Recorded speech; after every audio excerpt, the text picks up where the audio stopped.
Salut à tous et bienvenue dans cette vidéo. Aujourd'hui, nous allons parler des automassages. Quand les réaliser, comment, quelle est l'utilité, pour ou contre, ATP vous livre son avis.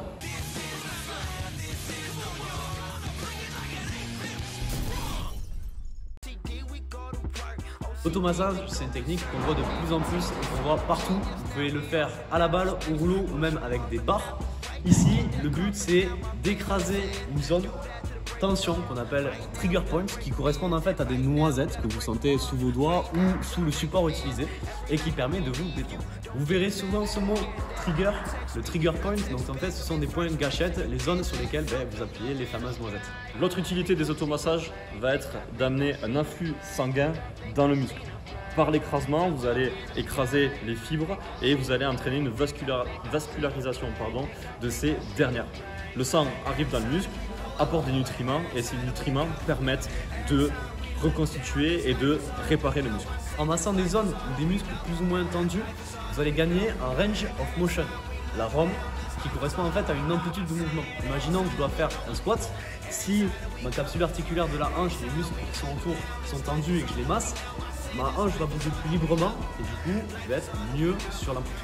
N'oubliez pas toutefois que le gain d'amplitude apporté par les automassages n'est que sur du court terme.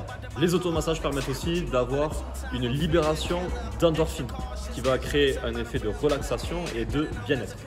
C'est pour ça qu'il est intéressant de savoir quand il faut utiliser les automassages, parce que justement cette libération d'endorphines peut être contre-productive pour la performance. Donc c'est ce qu'on va vous expliquer dans la suite de la vidéo.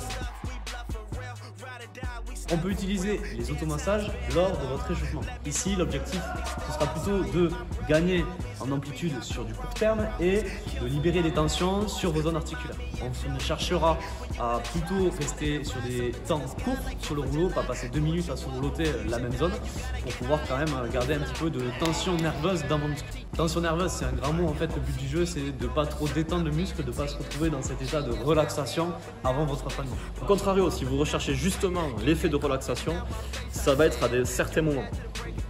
En cool down, en post-séance, à la fin de votre séance, ou sur les rest days, les jours de récupération.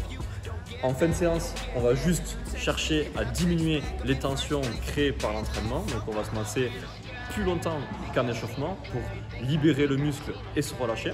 Sur le rest day, en revanche, ça va être vraiment une recherche de l'afflux sanguin, histoire de récupérer et de favoriser la récupération active. On a fait une vidéo sur le sujet que vous pouvez aller consulter. Sur le rest day, quelque chose qui marche plutôt bien, ça va être de réaliser des automassages, puis de réaliser une session stretching étirement. L'automassage va relâcher le muscle et le stretching permet de l'étirer, donc c'est un combo qui marche plutôt bien. On passe maintenant à la troisième partie, comment réaliser ces automassages. Ici, on peut utiliser plusieurs outils, un rouleau, une barre, une balle, plusieurs balles collées entre elles. On va vous lister les avantages de chaque. Premier outil, le rouleau, celui que vous voyez sûrement le plus souvent dans vos salles. Ici, on est sur une zone d'écrasement qui est assez large et donc sur une mobilisation qui est plus diffuse sur le muscle. Donc on ira moins chercher le trigger point sur de la précision, on est sur un écrasement plus large. Pour les plus aventuriers, il existe aussi des rouleaux à picot. Ici, on a toujours un écrasement qui est plus diffus et large, mais quand même plus agressif et bien plus appuyé sur vos trigger points. Avec la barre, on recherchera à peu près les mêmes bénéfices qu'avec un rouleau, sauf qu'ici, on aura l'appui du poids de la barre qui va venir intensifier la pression. Enfin, l'outil ultime pour vos trigger points, ce sera la balle. Ici, vous pouvez vraiment chercher avec précision la zone qui vous fait souffrir ou que vous vous sentez tendu. C'est super outil. La durée, si vous êtes en échauffement, on va être sur une durée très courte, environ une dizaine d'allers-retours ou de mobilisation par muscle. Sur post-séance et rest day, en revanche, vous allez pouvoir rester plus longtemps et dépasser les 10 secondes et après ça va être ressenti, vous pouvez même monter jusqu'à 1 minute si vous le souhaitez. Donc nous allons vous mettre un exemple d'automassage par muscle ou du moins pour les muscles les plus importants.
les automassages, c'est la question.